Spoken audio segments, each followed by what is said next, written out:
আদাবর এবং মোহাম্মদপুর এরিয়ায় দীর্ঘদিন ধরে মাদকের একচেটিয়া ব্যবসা করে আসছেন এবং মাদকের ডিলার। আমরা তাকে ফলো আপ অপারেশনে গ্রেপ্তার করেছি। তো আমরা আগে আনোয়ারটা শেষ করে স্মৃতি স্বপ্নের ব্যাপারে আমরা বলবো দুটো অংশ। আনোয়ারের রেজলিস্টটা রিড আউটের পরে আমি আপনাদের কোশ্চেন নিব, কোশ্চেন অ্যান্সারের পরে তারপর আমরা স্মৃতি স্বপ্নের ব্যাপারে 2 মিনিট কথা বলবো, ঠিক আছে?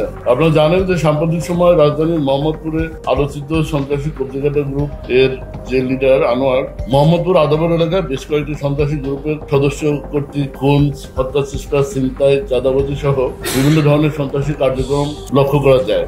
এ সকল সন্ত্রাসীদের বিরুদ্ধে হামলা ও ছিনতাইয়ের অভিযোগে রাজধানীর বিভিন্ন থানায় একাধিক মামলা ডায়েরি রুজু করা হয়। বিভিন্ন গ্রুপের সন্ত্রাসীরা নিজেদের মধ্যে আধিপত্য বিস্তারের লক্ষ্যে এক গ্রুপ আরেক গ্রুপের সাথে প্রতিনিয়ত সংঘাতে জড়িয়ে মারামারি, খুন খারাপি এবং ধারালো অস্ত্র দিয়ে জখম করার যে একটা অশুভ প্রতিযোগিতা আপনারা ইতিমধ্যে দেখেছেন, বিভিন্ন নিউজে করেছেন।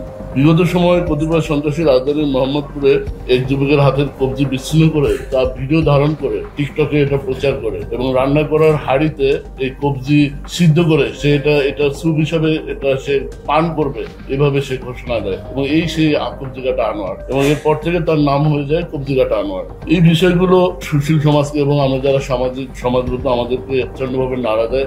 আমরা এরপর থেকেই এই কবজিকাটা আনোয়ার গ্রুপের প্রধান আনোয়ারের পিছনে আমরা মনোনিবেশ করি। আমরা গতকাল কেরানীগঞ্জ এলাকা থেকে দীর্ঘদিন অনুসরণের পর তাকে আমরা আটক করতে সক্ষম হই। এই আনোয়ারের একটা ক্যারেক্টারিস্টিক হলো সে কোনো মোবাইল ফোন ব্যবহার করে না, তার কোনো মোবাইল নেই, হাতে কখনো সে মোবাইল রাখে না। আমরা এযাবৎ প্রায় 200 শতাধিকের অধিক মোবাইল নাম্বার পার্সিউ করেছি। ইলেকট্রিক্যাল ডিভাইস প্রযুক্তি ব্যবহার করে আমরা চেষ্টা করেছি তাকে প্রযুক্তির মাধ্যমে নিয়ে আসে, বাট আমরা পারিনি।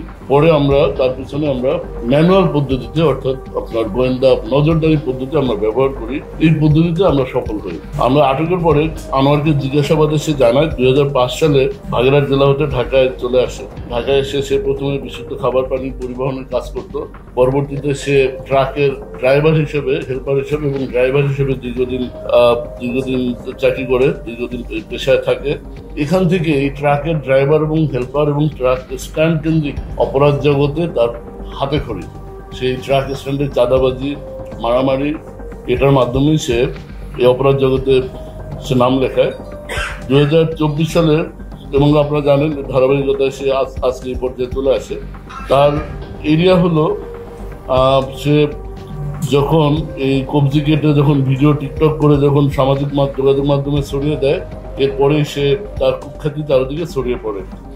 মোহাম্মদপুর, ঢাকা উদ্যান, চাঁদ উদ্যান, নবীনগর হাউজিং, চন্দ্রিমা হাউজিং, আদাবরের শ্যামলী হাউজিং, সেক্ষেত্রে নবোদয় হাউজিং এলাকা তার নিয়ন্ত্রণে। এই এলাকায় সে আধিপত্য বজায় রাখে এবং কিশোরদের ব্যবহার করে মাদক, অস্ত্র, ছিনতাই, চাঁদাবাজি সহ অন্যান্য অপকর্মগুলো সে নিয়মিত করে প্রচুর টাকা পয়সা অর্জন করে।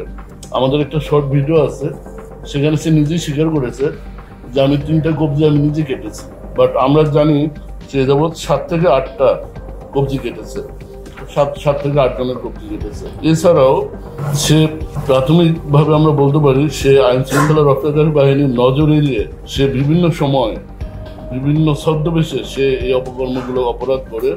এমনকি তার একটা মডাস অপারেন্ডি হলো তার বাহিনী দিয়ে সে প্রথমে রাস্তা ব্লক করে রাস্তা এমনভাবে কাজ করে যে মনে হচ্ছে রাস্তায় সে যানজট নিরসনের জন্য সাহায্য করছে পুলিশের পাশাপাশি, কিন্তু আসলে সে এটা না।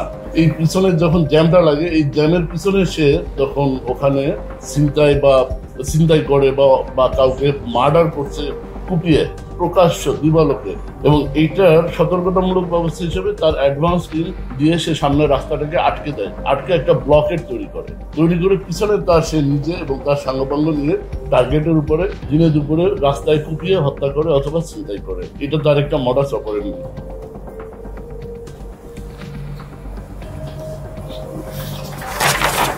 তো আপনারা জানেন তার সহযোগিতা আমরা ইতিমধ্যে ধরেছি, যেমন তার ব্যাকআপে হলো অ্যালেক্স বাবু, আপনার নাম শুনেছেন। এছাড়া তার বিভিন্ন মোহাম্মদপুর আদাবর হাউজিং এরিয়াকে সে বিভিন্ন সেক্টরে ভাগ করে এই সেক্টর কেন্দ্রিক এই অপকর্ম, চাঁদাবাজি, খুন, ছিনতাই এগুলো পরিচালনা করে এবং প্রতিটা সেক্টরের ইনচার্জ আবার কিশোর গ্যাং লালন পালন করে।